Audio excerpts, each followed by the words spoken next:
এবারে মূল পর্ব কবিতা কোলাজ দিয়ে সবাই জোরে হাততালি হয়ে যাক দর্শকের কাছ থেকে। আর অনুরোধ করে মাঝামাঝি একটু হাততালি দেবেন। 1 2 3 স্টার্ট। নমস্কার।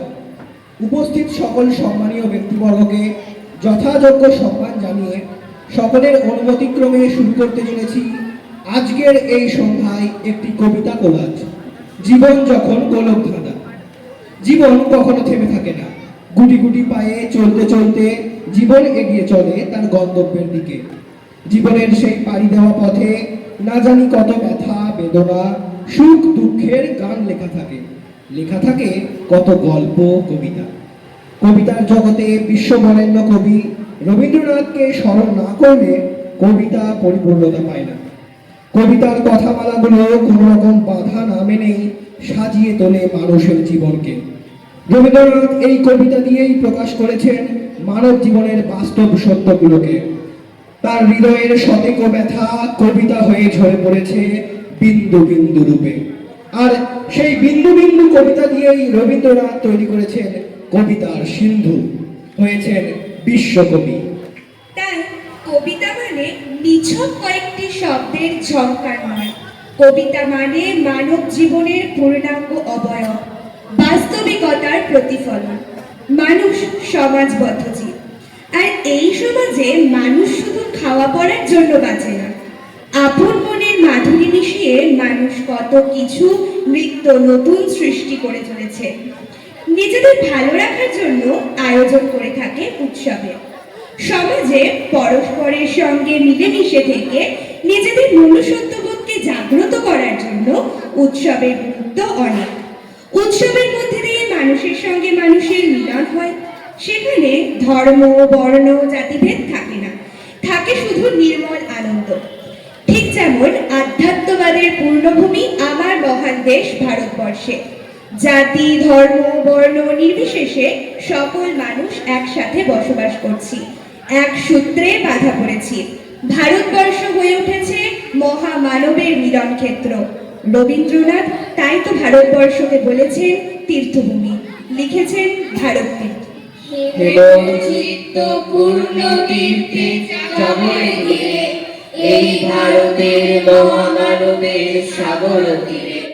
হেতায় দাঁড়ায় দুবাহু বাড়ায় নমি নর দেবতারে, উদার ছন্দে পরমানন্দে বন্দন করি তারে।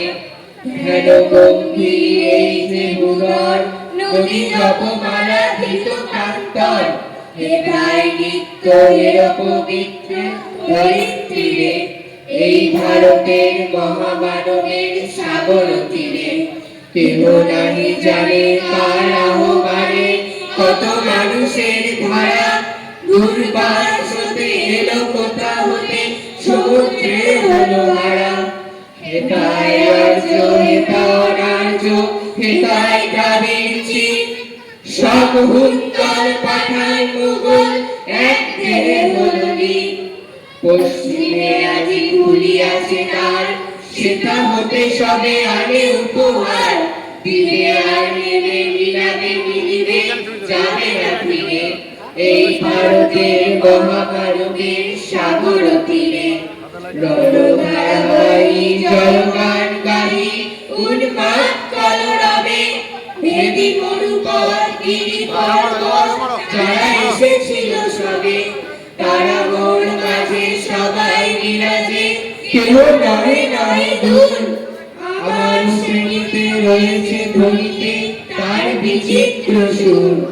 হে রুদ্র বীণা বাজো বাজো বাজো, বীণা করি দূরে আছে যারা আজো।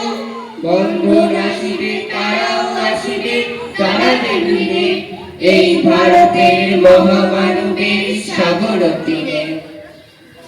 আজও এদেশে কত মানুষ আসে শুধুমাত্র এদেশের মাটিতে তাদের মস্তক স্পর্শ করার জন্য। কারণ এদেশের মাটিতে রয়েছে স্নেহ প্রেম প্রীতি ভালোবাসা। এদেশ সবাইকে ভালো মানুষ হবার আদর্শে দীক্ষিত করে তোলে, হৃদয়ে জাগিয়ে তোলে সাহস।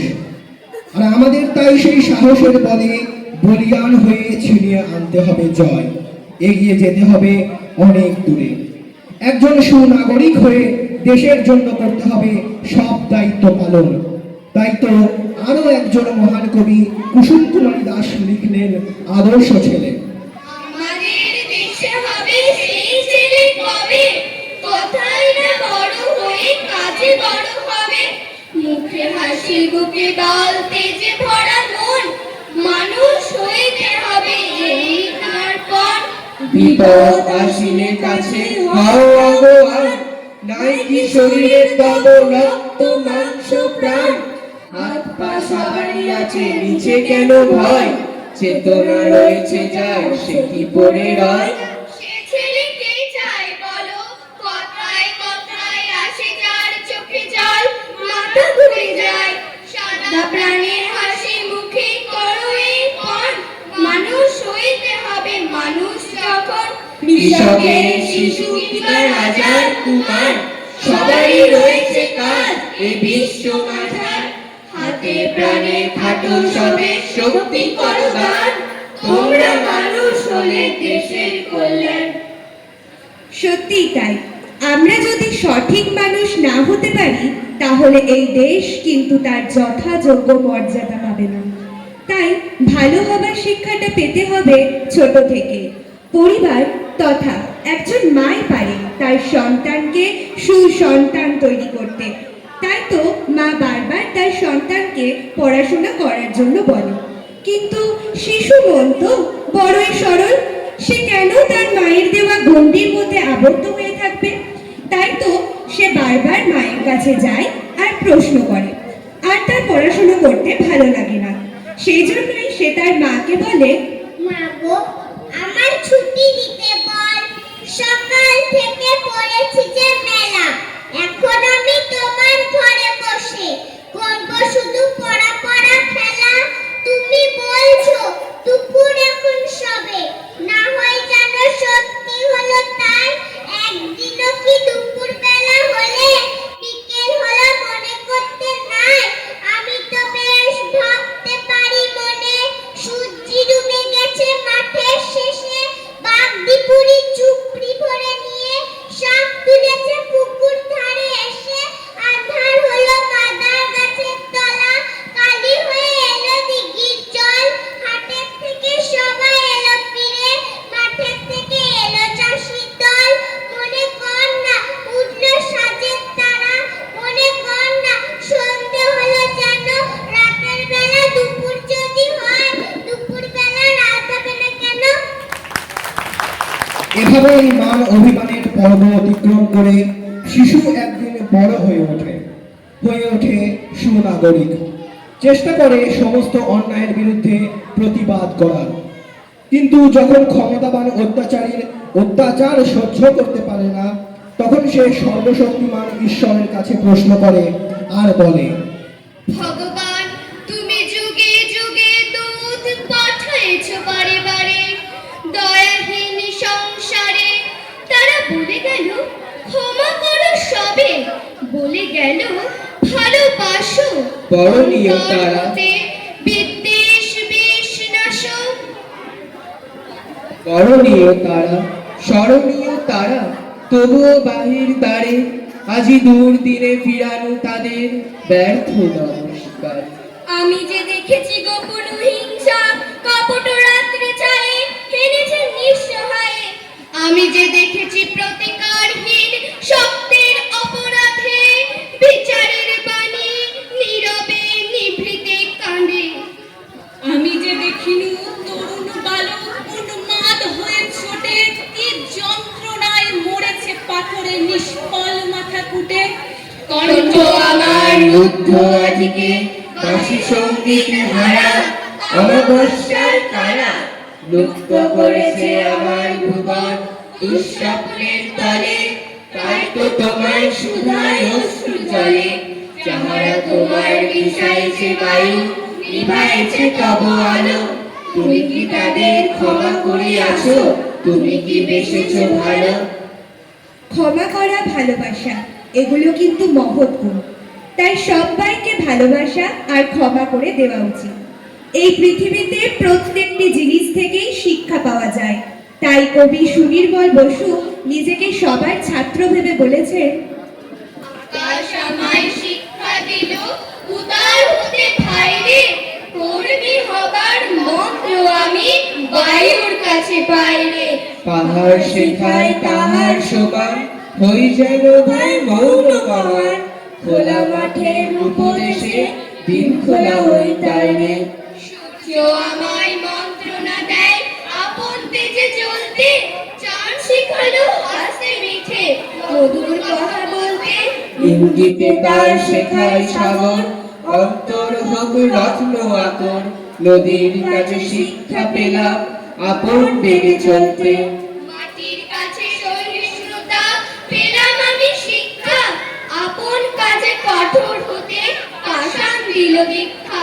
ঝর্ণা তাহার সহজ গানে গান জাগালো আমার প্রাণে, শ্যামবনানী সরসতা আমার দিল ভিক্ষা। বিশ্বজোড়া পাঠশালা মন সবার আমি ছাত্র, নানান ভাবে নতুন জিনিস সৃষ্টি দিবার আগ্রহ। এই পৃথিবীর বিরাট খাতায় পাঠ্য যেসব পাতায় পাতায়, শিখছি সেসব কৌতূহলে সন্দেহ নাই মাত্র। পূজা পার্বণ বাঙালির আবেগ। এই পুজোতে তারা যতটা পারে নিজেদেরকে নতুন সাজে সাজায়। তাই এরকমই এক পুজোর আগে একটি শিশু মধু তার মাকে জামা কিনে দিতে বলছে, কিন্তু গরিব মা কিভাবে এই পুজোতে ছেলের আবদার রাখবে? অন্যদের শার্টিনের জামা দেখে তার বাবা মার কাছে ছেলে শার্টিনের জামা চায়। সেই পরিস্থিতিতে শুনুন মধু বিধু দুই ভাইয়ের কাহিনী, পূজার সাজ। আশ্বিনের মাঝামাঝি উঠিল বাজনা বাজি, পূজার সময় এলো কাছে, মধু বিধু দুই ভাই ছোটাছুটি করে তাই, আনন্দে দুহাত তুলে নাচে। পিতা বসেছিল দাঁড়ে, দুজনে সুধারু তারে, কি পোশাক আনিয়াছ কিনে? বাবা কাহে, আছে আছে তোদের মায়ের কাছে, দেখিতে পাইবে ঠিক দিনে। সবুজ সহে না আর জননীরে বারবার কহে, মাগো ধরি তোর পায়ে, বাবা আমাদের তরে, কি পোশাক এনেছে ঘরে, একবার দে না মা দেখায়ে।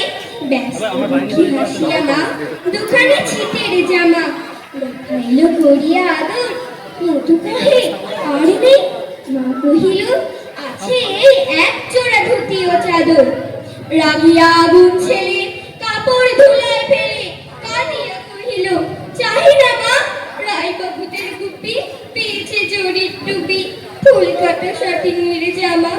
মা কহিল মধু ছি ছি, কেন কাঁদো মিছি মিছি, গরিব যে তোমাদের বাপ, এবছর হয়নি ধান, কত গেছে লোকসান, পেয়েছেন কত দুঃখ তাপ। তবু দেখো বহু ক্লেশে তোমাদের ভালোবেসে, সাধু মতো এনেছেন কিনে, সেই জিনিস অনাদরে ফেলিলে ধুলির পরে, এই শিক্ষা হলো এতদিনে। বিধবারে এ কাপড় পছন্দ হয়েছে মোর, জামা পরা ঘরে। মধু শুনে আরো রেগে ঘর ছেড়ে দ্রুত বেগে গেল রায় বাবুদের দ্বারে। সেইটা মেলা লোক জড়ো, রায় বাবু ব্যস্ত বড়, দালান সাজাতে গেছে রাত। মধু যাবে এক কোণে, দাঁড়াইল ম্লান মনে, চোখে তার পড়িল হঠাৎ, কাছে ডাকি স্নেহ ধরে, কহে করুণ সুরে, তোরে দুই বাহুতে বাঁধিয়া, কি রে মধু হয়েছে কি, তোরে যে শুকনো দেখি। শুনে মধু উঠিল কাঁদিয়া, কহিল আমার তরে বাবা আনিয়াছে ঘরে, শুধু এক ছিটির কাপড়। শুনি রায় মহাশয় হাসিয়া মধুরে কর, সেজন্য ভাবনা কি পাত, ছেলে ডাকিয়া ছুটি কহিলেন ওরে বাপে, তোর জামা দে তুই মধুরে, গুপির সে জামা পেয়ে মধু ঘরে যায় রে, হাসিয়ার নাহি ঘরে মুখে, বুক ফুলাইয়া চলে, সবারই ডাকিয়া কহে দেখো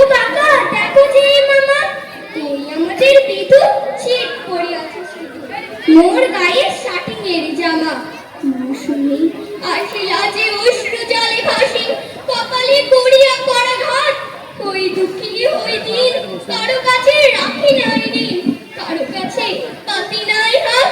তুমি আমাদের ছেলে, ভিক্ষা নয় অবহেলে, অঙ্গীকার করো ধীরে ধীরে। ছেঁড়া ধুতি আপনার ঢের বেশি দাম তার, ভিক্ষা করা সাথী নিয়েছে। আর বিধু আয় বুকে, চুমু খায় চাঁদ মুখে। তোর সাজ সবচেয়ে ভালো, দরিদ্র ছেলের দেহে, দরিদ্র বাপের স্নেহে, চিঠির জামাটি করে আলো। মানুষের জীবনকে সবসময় বাস্তবের গুরুগম্ভীর আয়োজনে কাটবে এমন নয়, কখনো জীবন থাকে হাস্যরসে ভরপুর। আর কবিতার জগতে হাস্যরসের জাদুকর সুকুমার রায়ের লেখা সৎপাত্র কবিতাটি এখন শুনে নেব। শুনতে পেলাম পোস্তাকি, তোমার নাকি মেয়ের বিয়ে, গঙ্গারামকে পাত্র পেলে। জানতে চাও সে কেমন ছেলে? মন্দ নয়, সে পাত্র ভালো, রং যদিও বেজায় কালো। তার উপরে মুখের গঠন অনেকটা ঠিক পেঁচার মতন। বিদ্যে বুদ্ধি বলছি বসায়, ধর্মী ছেলের অধ্যবসায়।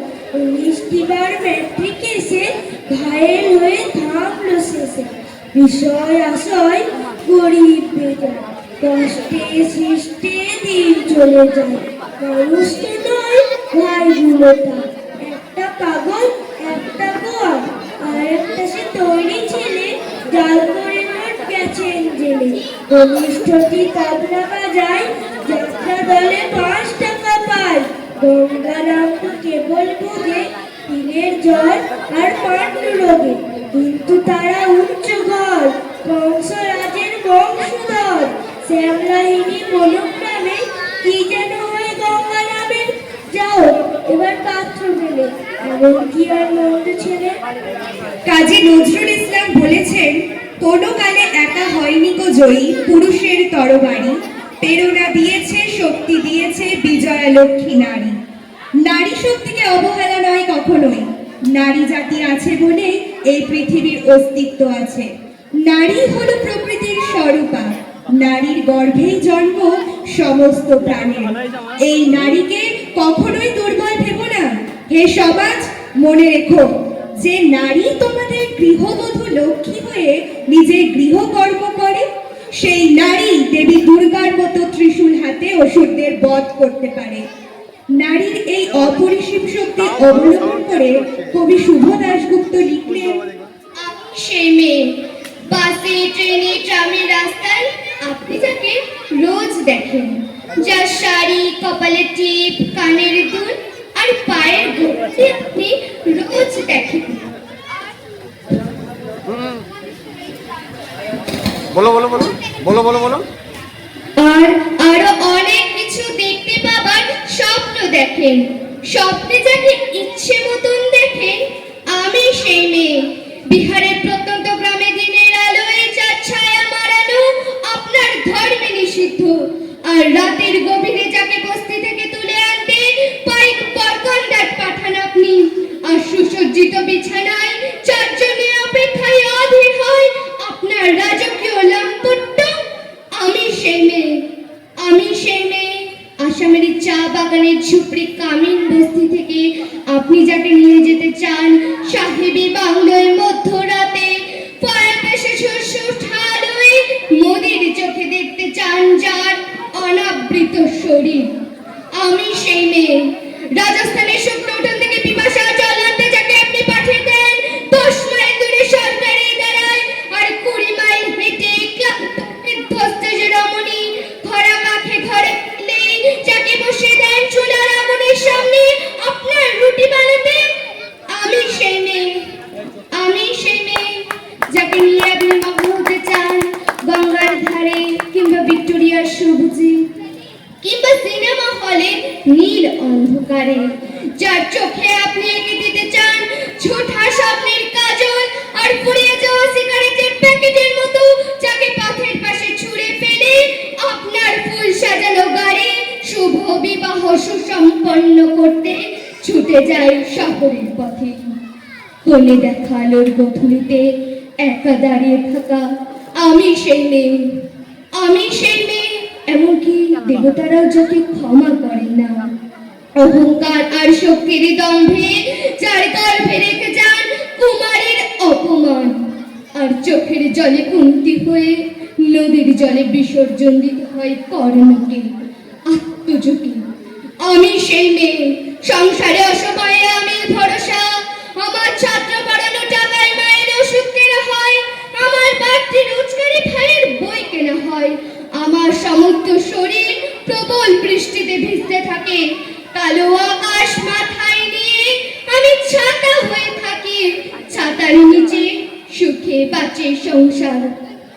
আপনি আপনি আপনি আপনারা আপনারা আমার জন্য অনেক করেছেন, সাহিত্যে, কাব্যে, শাস্ত্রে, লোকাচারে আমাকে মা বলে পুজো করেছেন, প্রকৃতি বলে আদিক্ষেতা করেছেন, আর শহরগঞ্জের কানাগলিতে ছোট রং মাখে কুপি হাতে দাঁড় করিয়ে দিয়েছেন। হ্যাঁ, আমি সেই মেয়ে।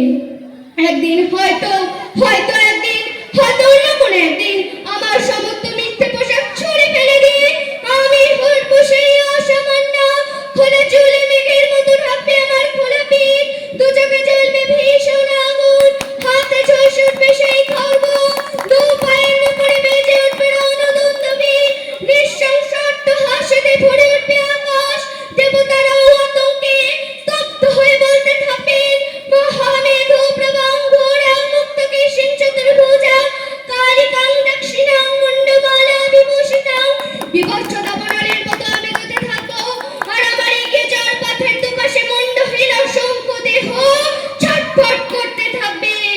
সভ্যতার দেহ, প্রগতির দেহ, উন্নতির দেহ, সমাজের দেহ। হয়তো আমি সেই মেয়ে, হয়তো হয়তো বা।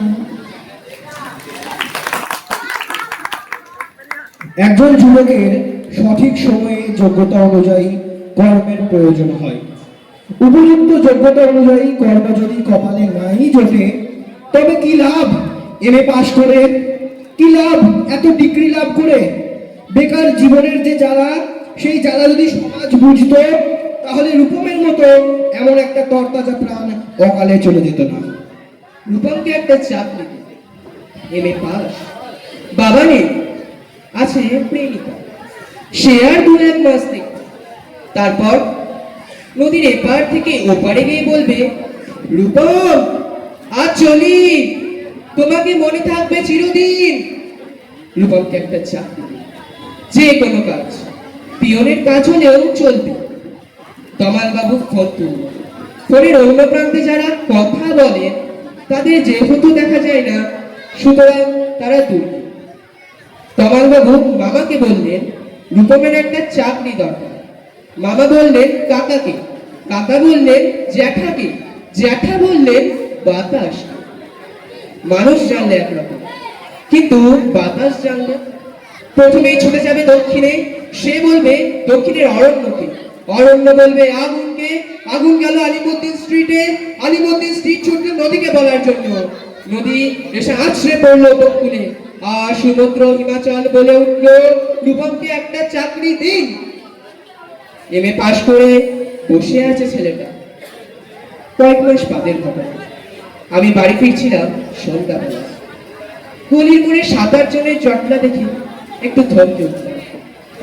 জল থেকে সদ্য তুলে আনা রূপমের ডেড বডি, তার সারা গায়ে ঘাস, খড়কুটো, হাতের মুঠোয় ধরে থাকা একটা 1 টাকার কয়েন। পাবলিক বুক থেকে বোধহয় কাউকে ফোন করতে চেয়েছিল রূপম। ভারত সরকারের সেই 1 টাকা কয়েনের থেকে আমার চুপ, তার সারা গায়ে সবুজ ঘাস, না ঘাস নয়, অক্ষর। একটা ছেলেকে এমএ পাস করতে গেলে যেসব অক্ষর পড়তে হয়, সেই সব ব্যর্থ অক্ষর লেগেছিল তার গায়ে। একটা ছেলেকে আপনারা কেন এমএ পড়ান? কোন হাল্লাতে 8খানা বিশ্ববিদ্যালয় বানিয়েছেন, তুলে দিন। এই কথাগুলো বলবো বলে ফোন তুললাম পবিত্র সরকারে। ফোন বেজে উঠলো, ফোন বেজে চললো, ফোন বেজেই চললো। 20 বছর ধরে সেই ফোন বেজে চলেছে, আরো 20 বছর বাঁচবে। বাতাস বলছে অরণ্যকে, অরণ্য চলেছে নদীকে বলার জন্য, নদী উপকূল থেকে আশ্রে পড়ে বলছে, রূপমকে একটা চাকরি দিন। কে রূপম? রূপম আচার্য, বয়স 26, এমএ পাস, বাদিকের বাড়ি, একটা ম্যাডাম দাওয়াত আছে। বয়স বাড়লে বোধ হয় সম্পর্কের বন্ধনটা ধীরে ধীরে আলগা হয়ে যায়। বাবা মাকে পরিবার থেকে পৃথক হতে হয়, আশ্রয় নিতে হয় বৃদ্ধাশ্রমে। সেই বৃদ্ধাশ্রম থেকেই এক মা তার জন্মদিনে বলছে, আজ পয়লা শ্রাবণ। খোকন, আজ তোর জন্মদিন। তুই যখন জন্মেছিলি আমরা তখন যাদবপুরের নতুন গড়ে ওঠা কলোনির টালির ঘরে। তোর স্কুল মাস্টার বাবা আনন্দে আর খুশিতে ঝলমলে হয়ে উঠেছিলেন তুই আসার পর। তোর নাম রেখেছিলেন সুকন্যা। মানুষের মনটা ছিল একেবারে শিশুর মতো। অভাবে অনটনে বেঁচে থাকার নানা দুর্বিপাকও ভেঙে পড়তেন না কখনো। সকলের ভালো চাইতেন মন থেকে, বলতেন দেখো একদিন এই দেশের মানুষ ঠিক খুঁজে পাবে মুক্তির পথ। অশিক্ষা থেকে মুক্তি, দারিদ্রতা থেকে মুক্তি, শোষণ থেকে মুক্তি।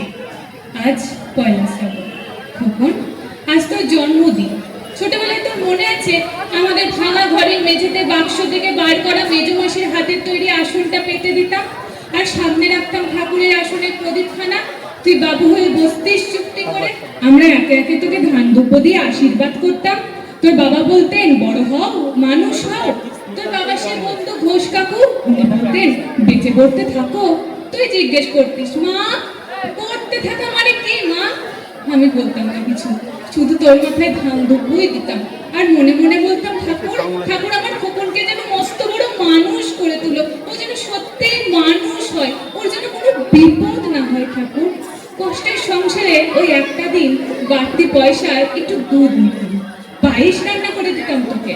তুই খুব ভালোবাসতিস পায়েস খেতে। তোর বাবা বাস স্ট্যান্ডে সে দোকান থেকে নিয়ে আসতেন তোর প্রিয় মিষ্টি ছানার গজা।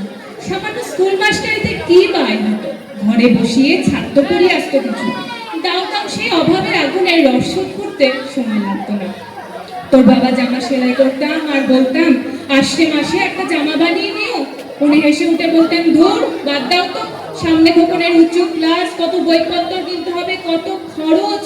উনি দীর্ঘশ্বাস ফেলেছেন, চুপ করে যেতেন। জোনাকিরা অদৃশ্য আলোয় আলপনা উঠোনের আগাছার ঝোঁকে, আর আবহ সঙ্গীতের মতো তুই ঘরে বসে পড়া মুখস্থ করতিস, ইতিহাস, ভূগোল, গ্রামার। ঈশ্বর আমাদের নিরাশ করেননি। তুই কত বড় হলি, সব পরীক্ষায় কত ভালো ফল হলো তোর। তোর বাবা বলেন আরো বড়, উচ্চ শিক্ষায় উচ্চ সম্মানের একমাত্র পথ, তুই আরো করলি। তারপর তারপর তোর চাকরি হলো কত বড় অফিসে। মনে আছে খোকা, প্রথম মাসের মাইনে হাতে পেয়ে তুই আমাদের জন্য কত কি কিনে এনেছিলি। তখন তো আমরা উঠে এসেছি শ্যামবাই বাজারে বেশ সাজানো গোছানো বড় ফ্ল্যাটে, তোর অফিস থেকেই তো দিয়েছিল।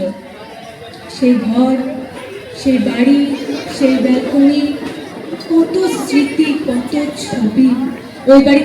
ওই বাড়িতেই আশ্বিনের এক ঝোড়ো বিকেলে তোর বাবা যেদিনটাতে চলে গেলেন আমাদের ছেড়ে, মনে আছে খোকন? তুই বাবার বুকের ওপর পড়ে কাঁদছিলি হাপুস নয়নে, আর সদ্য স্বামী হারা আমি সেদিন তোর অসহায় মুখ থেকে আরো ভেঙে পড়েছিলাম। ছোটবেলার মতন তোকে বুকে টেনে নিয়েছিলাম, বলেছিলাম কাঁদিস না খোকা, আমি তো আছি। আজ পয়লা শ্রাবণ, কলকাতা থেকে অনেক দূরে মফস্বলের এক বৃদ্ধাশ্রমে আমি একেবারে একা খোকন। তোকে বড্ড দেখতে ইচ্ছে করছে না, তোকে, বৌমাকে আর ছোট্ট বুলটুকে। তোরা নিশ্চয়ই এখন সল্ট লেকের মার্বেল বসানো সেই ঝকঝকে বাড়ি। তোর বাড়িতে আজ খুব বড় পার্টি হচ্ছে, তাই না রে? লোকজন, হইচই, খাওয়া দাওয়া। আমার বড় মনে পড়ছে যাদবপুরে রাত্রে তুই আমার পাশে শুয়ে হঠাৎ খুব ভয় পেয়ে মাঝে মধ্যে আমায় জড়িয়ে ধরতিস। আমি বলতাম ভয় কি রে, আমি তো আছি, মা তো আছে খোকনের। তুই নিশ্চিন্ত হয়ে ঘুমিয়ে পড়তিস। তোর আধুনিক সংসারের বুড়িটার একটু ঠাঁই হলো মনে, প্রতিমাও তো মা, ওরও তো আছে আমারই খোকনেরই মতো কোল আলো করা চাঁদের টুকরো। কিন্তু সময়ের কি আশ্চর্য পরিবর্তন খোকন। তুই বোঝে এখন আর পায়েস খাস না, তাই না রে? আর সকালে আমি পায়েস রান্না করেছি, হ্যাঁ তোরই পাঠানো টাকায়। সারাদিন সে পায়েসের বাটি সামনে নিয়ে বসে আছে এখানে এই বৃদ্ধাশ্রমে। আমার একলা ঘরে আর কেউ নেই খোকন। তুই একবার আসবি খোকন, একবার, শুধু একবার। জীবন একটা নদী বইছে অহরহ, কখনো জীবন ছন্দে ভরা, কখনো ভয়াবহ। জীবনের অন্তিম লগ্নে এসে আমরা বড় একা হয়ে যাই, অসহায় মনে হয় নিজেকে। সবাই যেন অবহেলা করে, একমাত্র কর্মটুকুই সমাজ মনে রাখে। তাই আমাদের জীবনের সর্বদাই লক্ষ্য হওয়া উচিত ভালো কর্ম করার। তাই কবি রবীন্দ্রনাথ লিখলেন সোনার তরী। গগনে গরজে মেঘ ঘন বর্ষা, ফুলে একা বসে আছি নাহি ভরসা। রাশি রাশি ভাড়া ভাড়া, ধান কাটা হলো সারা। খর নদী ঘুরো ধারা, খর পরশা। কাটিতে কাটিতে উড়াল এলো বর্ষা। একখানি ছোট ক্ষেত আমি একেলা, চারিদিকে বাঁকা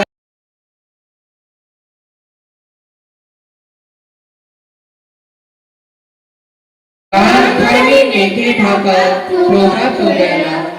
একখানি ছোট ক্ষেত আমি একেলা, গান গেয়ে তরিবে কে আসে পারে।